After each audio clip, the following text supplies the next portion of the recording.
Hey guys, ito na yung mga order nyo. Meron tayong order na 9 set of toy pads. Ang isang set po ay 395 pesos. Sa 395, 5 na yung makukuha nyo. Ayan yung example. So, ang SRP po talaga niyan ay 5 pesos. Pero, pwede nyo siya ibenta ng 6, 7, 8, or 10. Yung isa kong taga Jensen yata yun, binenta daw niya lahat ng 10 pesos. Kasi, pagaganda naman lahat at saka wala yun sa kanila.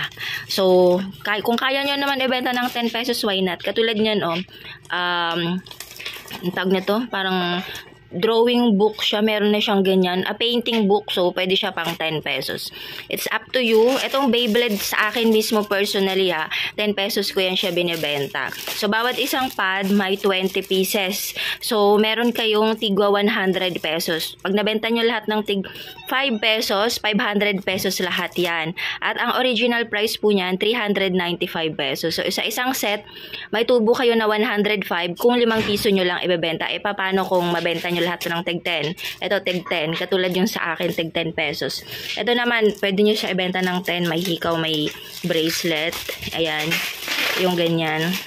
Ayan yung Beyblade, mahal kasi yung Beyblade So, pwede nyo tag 10 pesos. Ayan siya lahat. Yan, itong yoyo 7 kasi yan sa akin. Tapos, ito, snake and ladder. Ito naman, double purpose, yan, yung ruler and bracelet. Mabenta yan, guys. Ruler and bracelet. So, 9 lahat yung nag-order. Ayan. Maraming kaming viewers na halos lahat yan, taga Laguna, may Batangas, may La Union. Na nagpapak na si Jack. Hindi kita ito yung mga in-order nyo.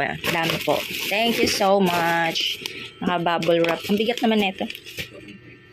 2.5. So, naka-bubble wrap. Naka-box yung iba. Ayan. Thank you.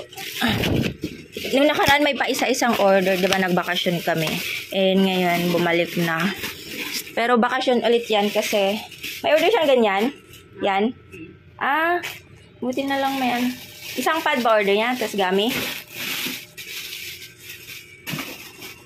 Yan, mag-check out na po kayo, lalo na ito guys, kasi bakasyon na, diba? So, nandyan lang sa paligid yung mga bata. Madilim na talaga tong cellphone ko. May mag-picture ako sa labas. Ito, double purpose yan, kasi tito yan, tsaka yung, ano bang tawag niyan? Yung tutubi. Taga saan ba to? Taga Cavite siya. Ito yung makuha mo. Ito bike. Pwede nga ito tag 10 Tapos clip and sticker. Ganda ng sticker na yan. Nung tininda ko to sa akin, pinag-agawan yan. Yan. Maraming bata ngayon nakabakasyon. Order na kayo.